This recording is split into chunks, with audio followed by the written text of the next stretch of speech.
أمانة الطاقم التحكيمي كابتن عمار الجميبي لحسن حظ الطاقم التحكيمي أن المباراة انتهت لصالح الشارجة. كان هناك بيكون في قرار مؤثر في نتيجة المباراة سواء من احتساب ركلة جزاء أو حالة طرد. نشوف الحالة الأولى في المباراة. لاحظ هني المطالبة بركلة جزاء لصالح فريق الجزيرة. طبعا لا يوجد ركلة جزاء، التحام طبيعي بين اللاعبين.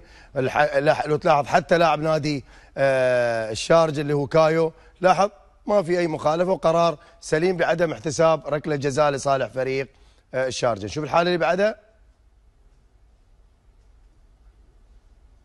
لاحظ ان الحكم اكتفى بقرار الانذار. هل اللعبة ترتقي إلى لعبة أعلى من حالة الانذار أم الطرد لوجود تهور وبناء هجمة واعدة؟ نشوف تصرف اللاعب.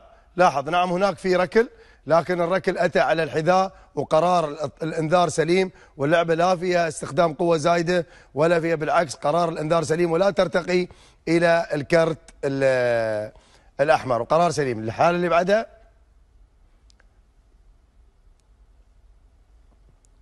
لاحظ هني المطالبة بركلة جزاء.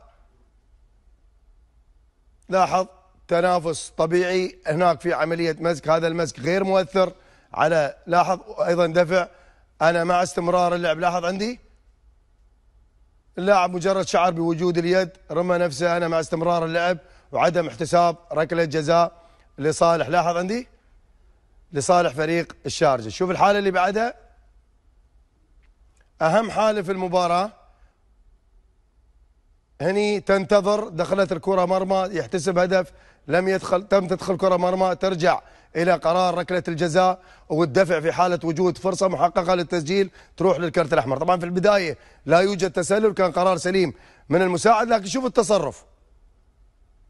لاحظ رجع لي اللقطة، لاحظ الدفع هني، هذا الدفع أثر على حركة اللاعب، تنتظر، دخلت الكرة مرمى ما دخلت، ترجع لوجود ركلة جزاء، فرصة محققة للتسجيل مع بلنتي مع كرت أحمر في حالة وجود الدفع.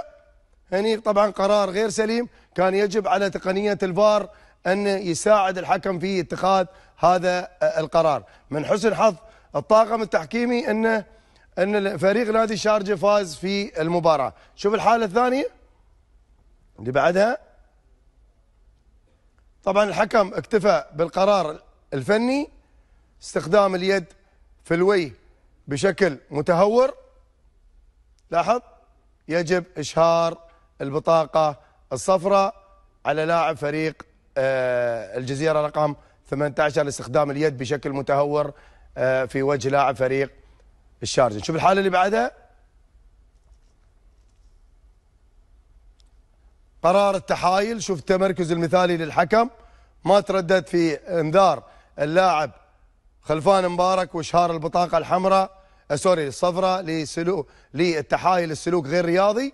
شوف تصرف خلفان مبارك،